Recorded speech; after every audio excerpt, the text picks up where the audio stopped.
Bonsoir à toutes et à tous et bienvenue au 20h sur Equinox Télévision. Lutte contre la vente et la consommation de drogue à Douala. Les populations du quartier Makéa se sont soulevées hier pour être contre la pratique de cette activité dans ce quartier de l'arrondissement de Douala 2e. Ces mêmes populations soupçonnent les forces de maintien de l'ordre d'être de connivence avec les dealers. Doit-on avoir peur de consommer du poisson pêché sur place? Au Cameroun, cette interrogation survient après la découverte d'un important stock de poissons pêchés à base de produits chimiques à Boadibo il y a quelques jours dans l'arrondissement de Dibombari. Pour en savoir davantage, nos reporters sont allés enquêter du côté de Yupoué dans la ville de Douala où cette activité est pratiquée. Et enfin en sport, Fédération camerounaise de football Joseph Owona annonce des réformes sur le code électoral mais également l'arrivée de nouveaux hommes sur 9 des 10 ligues régionales où les élections, se souvient-on, avaient été annulées par le Comité national olympique et sportif camerounais. Le président du comité de normalisation a fait une sortie ce jour à Yaoundé. Voilà pour les titres.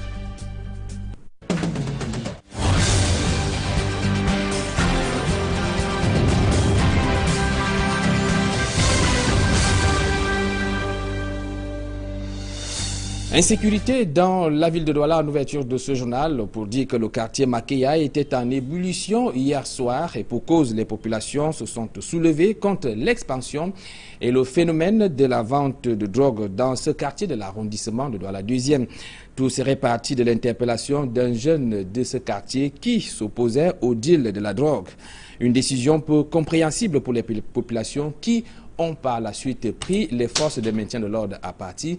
Ces populations soupçonnent ces forces de maintien de l'ordre d'être de connivence avec les dealers. Plus de précisions avec nos reporters Innocent Abega et Eric Massian-Djomou. Au quartier Makéa, ce mercredi soir, on a frôlé le pire. Entre menaces de tir à armes réelles, proférées par les partisans de la vente des produits illicites et tentatives d'apaisement de la part du chef du quartier, le nommé Aboubacar, les forces de l'ordre auront joué un rôle trouble. Elles qui auront été à la base du soulèvement, venant interpeller un des partisans de la lutte contre la propagation et la vente de la drogue dans le quartier sur plainte du présumé principal dealer. Ils ont dit non, vous êtes obligés de nous suivre. Alors c'est comme ça qu'ils ont commencé à le bousculer, ils ont commencé à le bastonner, ils l'ont molesté et c'est la population maintenant qui en fait s'est rebellé par rapport à la vente de la drogue à Makéa, qui a dit non, ça ne se passe pas comme ça. Cette situation a le mérite de soulever le courroux des populations qui s'opposent à l'interpellation. Du coup, deux camps se forment. Ceux pour que la vente de drogue prospère et ceux contre. Au fil des discussions, la situation reviendra à la normale. Le quartier Makéa draine malheureusement derrière lui cette réputation de quartier difficile. Pour certains habitants, la vente de drogue y est réelle. Ils citent d'ailleurs quelques-unes de ces drogues écoulées ici. Nous sommes enfants de ce village. Nous appelons ça notre village parce que nous sommes nés là, nous sommes ici. Et on vend la cocaïne, le chanvre indien, tout ce qui est tout autour. Policiers, gendarmes et militaires y entrent pourtant au quotidien. Pourquoi faire? Pourrait-on se demander? Je sais quand même que je les vois tous les jours parce que j'exerce là, mes bureaux sont ici. Ils entrent là tout le temps. Donc pourquoi exactement, je ne sais pas. Mais nous ne voulons plus la vente de la drogue dans notre quartier. C'est pour cette raison que j'ai conduit une délégation auprès du délégué régional de la Sûreté nationale à Bonanjo. J'ai déposé une plainte là-bas, nous étions au nombre de 5. Les autorités administratives semblent quant à elles négliger cette situation ou alors ferment-elles les yeux dessus? En Makéa, nous protégeons les biens et les personnes. Ceux qui vont vraiment jusqu'à agresser les passagers ou bien les personnes, les commerçants, ne sont pas du quartier. Ils viennent d'ailleurs. On ne va jamais vous dire que c'est un enfant de Makéa qui a agressé. L'implosion n'est pas loin, chacun des camps étant plutôt déterminé dans sa position. Pêche artisanale du poisson, eh bien, il faut faire attention à la gamaline. Eh bien, ce produit chimique toxique pour l'homme est utilisé par de nombreux pêcheurs dans l'exercice de leurs activités. Au port de pêche de Yupoué, ici dans la ville de Douala, cette pratique bénéficie de la complicité de certains commerçants de poissons frais. Nos reporters Warren Zede et Orion Choumi ont mené leur petite enquête. Suivez plutôt. Youpoué, zone d'embarquement et de débarquement des pêcheurs de poissons. Youpoué, centre commercial de cette denrée alimentaire très prisée. Ici, la gamaline est un sujet tabou. Tout le monde, ou presque, sait ce que c'est, mais difficile de trouver qui en parle. À force d'insistance, nous tombons sur un ancien pêcheur qui nous parle de l'usage de ce produit et de ses conséquences. Certains pêcheurs utilisent la gamaline. On a vu un certain produit qu'on appelait le Chonex 35 qui ravage jusqu'au ver des terres. Ces produits sont dangereux pour l'homme parce que, vous voyez, vous consommez le poisson. Le poisson, c'est pour votre vie et moi. Mais si nous consommons des poissons pollués, comment nous pouvons avoir une bonne santé? Nous ne pouvons pas avoir une bonne santé. Pour mieux comprendre les risques auxquels s'exposent les consommateurs, nous prenons la route de la délégation régionale du ministère de l'Élevage, des Pêches et des Industries Animales au quartier Mbopi. Le docteur Salé René, délégué régional, nous reçoit et livre tout d'abord son sentiment sur le cas de Boadibo dans le département du Mungo, où la gamaline est utilisée par certains pêcheurs pour empoisonner les poissons. Nous sommes vraiment attristés à chaque fois que de tels cas se produisent, les pêcheurs qui utilisent des produits toxiques pour pêcher dans les eaux et mettre à la disposition des consommateurs des produits douteux. Il donne des astuces pour reconnaître un poisson empoisonné de celui pêché dans des conditions normales. Un poisson qui, par exemple, a été tué par la gamaline, c'est un poisson qui, l'état est boueux. Si vous mettez un tel poisson au niveau de la cuisson, vous allez vous retrouver avec un poisson à l'état pâteux. Déjà même, quand vous touchez ce poisson dans la consistance, avec un peu de mouvement de friction, les écailles commencent à s'enlever seules. Cette pratique, selon le délégué régional, n'est pas sans conséquences pénales. Il y a des dispositions de textes réglementaires qui nous donnent l'autorisation de poursuivre ce genre de personnes. Comme vous avez vu dans le Mungo, on a fait descendre la gendarmerie dans le but de traquer des personnes pour mettre à la disposition de la justice. À Youpoué, les pêcheurs véreux bénéficient de la complicité de certains commerçants du poisson frais qui ne veulent pas rester des jours entiers sans marchandises. Cette flotte constitue une plateforme non négligeable d'importantes cargaisons de poissons qui arrivent sur les marchés. Une zone qui nécessite une surveillance accrue de la part des autorités à cause de ces produits toxiques que certains pêcheurs véreux utilisent en mer. Sur les berges du quartier Youpoué, ici à Douala, Jean-Pierre Pounde, Warren Zede et Auréole Tchoumi pour Equinox Télévision. La ville de Douala, décidément sous l'emprise des incendies, on parle de celui qui s'est déclaré cette journée du côté de Kassalafam, c'est dans l'arrondissement de Douala 2e. On parle d'une boutique spécialisée dans la vente des vêtements qui a vu tout son contenu volé en fumée, comme vous pouvez d'ailleurs le constater en images. Eh bien, il y a eu l'intervention des sapeurs-pompiers qui ont pu maîtriser la propagation des flammes. Les dégâts causés par cet incendie seraient évalués à des millions de francs CFA. Rendons-nous à présent à Yaoundé, où le centre-ville est sous la menace d'un poteau électrique. Eh bien, cela fait plusieurs mois qu'il présente le risque de tomber sur la route qui donne accès à plusieurs bâtiments ministériels, plus précisément au lieu-dit immeubles ministériels. Le constat a été fait par nos reporters Élisée Mbogba et Marcelin Ganso. Le poteau jonche la rue, pourtant très fréquenté, qui va du petit carrefour jusqu'à la direction générale d'Elections Cameroun pour le musée national, le MINADER, le ministère de la Justice et le ministère des Finances, pour ne citer que ces quelques administrations. Mais depuis bientôt un mois, les automobilistes et les usagers tout court sont obligés de faire contre mauvaise fortune, bon cœur, en empruntant cette route. Le poteau là est tombé, ça fait peut-être un mois. Bon, c'était après la pluie violente. Et depuis cela, il y a les voitures des grands cadres qui passent là, ça ne les dérange même pas. Il y a danger où ils attendent d'abord qu'il y ait un drame là pour pouvoir faire appel au service de la SONEL pour arranger. Le poteau, qui ne tient plus que grâce au câble électrique, n'a pas résisté au temps et constitue désormais une menace pour tous ceux qui passent par là. Les voitures sont obligées d'esquiver le poteau Imaginons que si le poteau se renverse sur une voiture lorsqu'elle est en train de traverser, et c'est un fil de haute tension qui pourrait arriver. Donc, le poteau a créé un grand danger pour la population. C'est tombé seul et ça peut créer un incident si rien n'est fait à temps. Je pense qu'avec cette interview, si les gens de Soleil sont au courant, ils passeront pour éviter ce danger parce que là, ça peut laisser des morts. Les usagers s'inquiètent dans l'indifférence totale de l'entreprise en charge de la fourniture de l'énergie électrique. Même si certains mettent un bémol en estimant qu'elle n'est pas au courant de cette situation. Ce qui paraît surprenant lorsqu'on sait que plusieurs personnalités de la République, y compris des membres du gouvernement, empruntent régulièrement cette route pour rejoindre leur bureau et n'auraient donc pas manqué de passer l'information à qui de droit. La suite du journal, c'est avec la visite officielle de la secrétaire générale de l'Organisation internationale de la francophonie qui arrive à son terme ce jeudi. Eh bien, pendant 3 jours, Michaël Jean n'a pas montré le même engagement sur l'ensemble des questions qui préoccupent le peuple camerounais. Le bilan de ces 3 jours est dressé par Joël Sengue et Guizobo. À l'heure du bilan de la visite de la secrétaire générale de l'Organisation internationale de la francophonie au Cameroun, le tableau se divise en 2 parties inégales.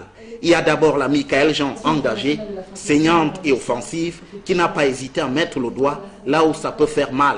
C'était le cas lors de son discours à l'université de Yaoundé 1 et à l'Institut des relations internationales du Cameroun, IRIC, où elle a donné une conférence. Nous ne pouvons pas reculer sur les droits et les libertés que nous avons chèrement gagnés.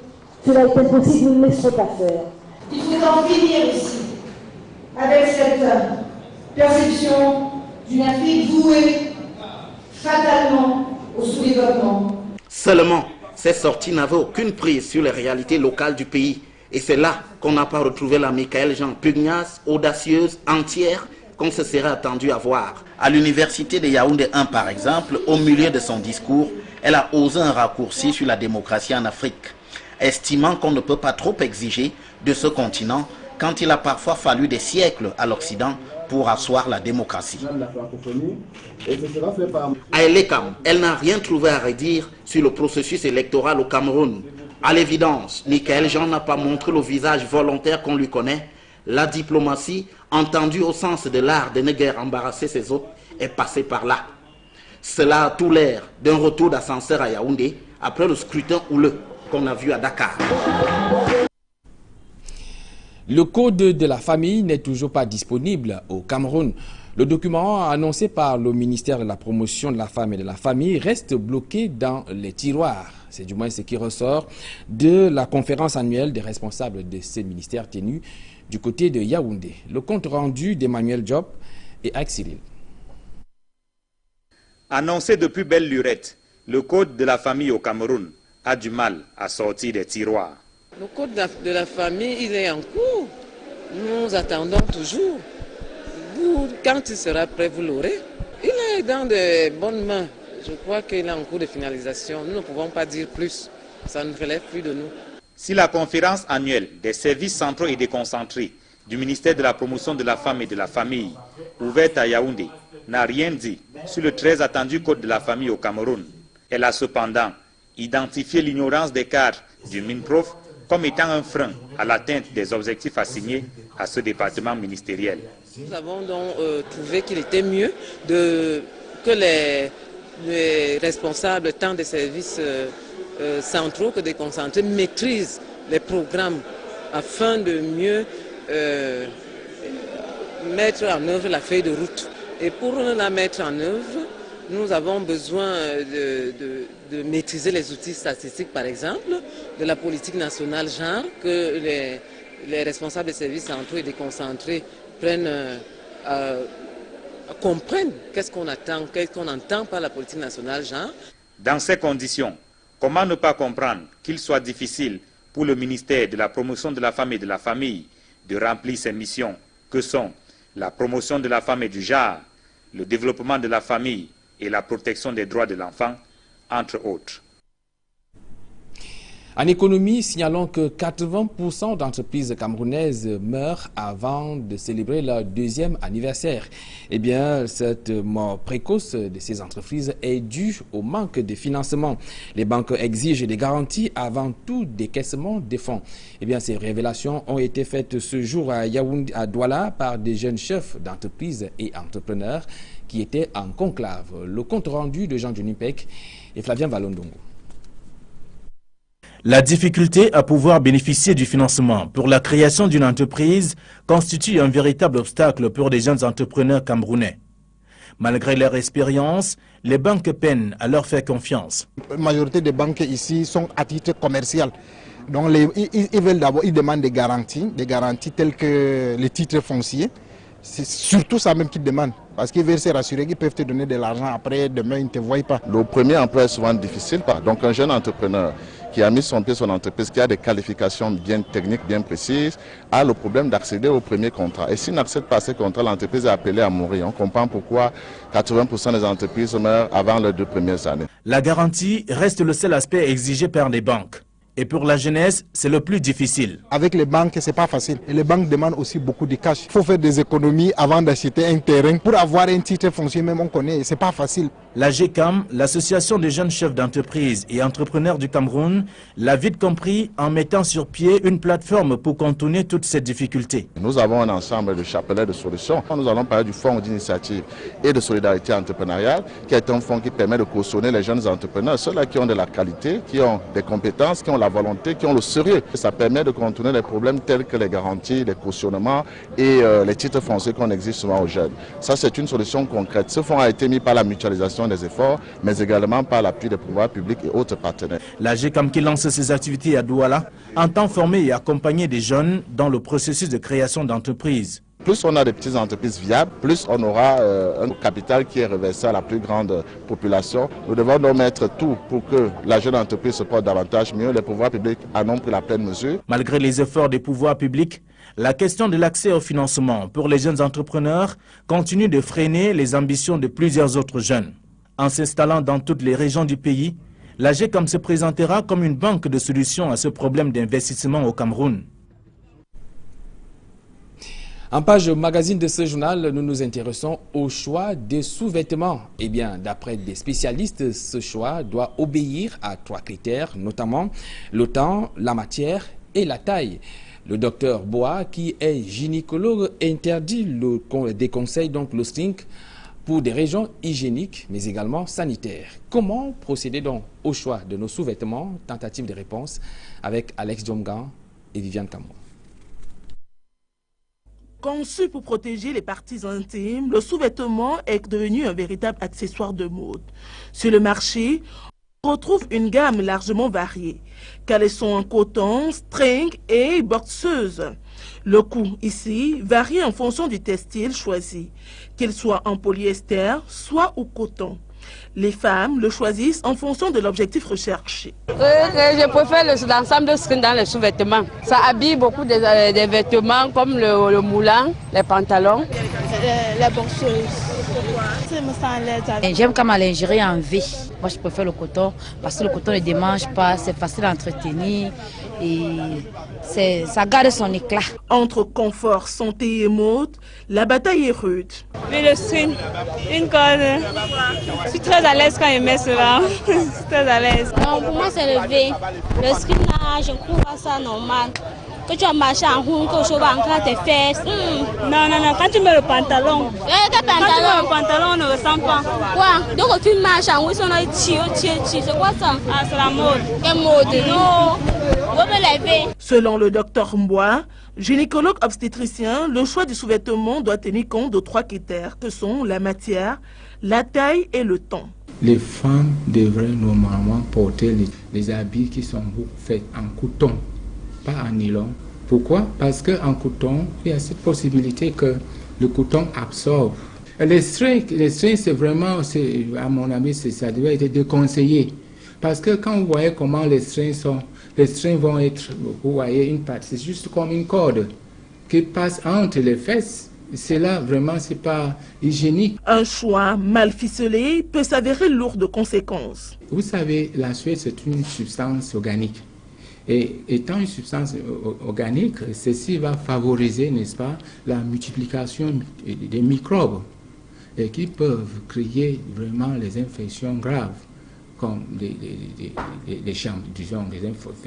infections fongiques et même aussi bactériennes, et qui peuvent donc toucher les parties génitales de la femme et entraîner les infections pelviennes, les infections urinaires, des infections multiples. C'est dire que le sous-vêtement doit être choisi avec soin. Eh bien, dans l'extrait qui va suivre, le docteur Bois, gynécologue et obstétricien, prodigue quelques conseils aux hommes dans le choix de leurs sous-vêtements. Nous l'écoutons.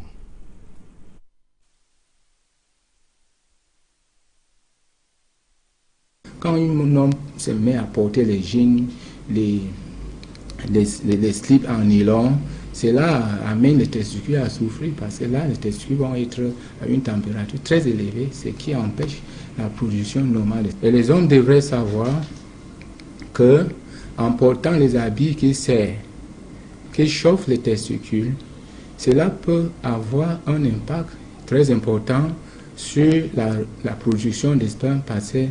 Et ceci est fait pour que les testicules produisent de manière suffisante une sperme de qualité et de quantité pour favoriser, n'est-ce pas, les processus de fécondation lors des rapports sexuels. Mais à l'étranger, en Libye, le naufrage dans lequel environ 400 migrants auraient trouvé la mort au large du pays en début de semaine aurait été causé par l'excitation provoquée par l'arrivée des secouristes. Nous devrons en principe avoir les images. Les gardes-côtes italiennes ont secouru environ 140 personnes. Les survivants racontent que le bateau transportait plus de 400 personnes.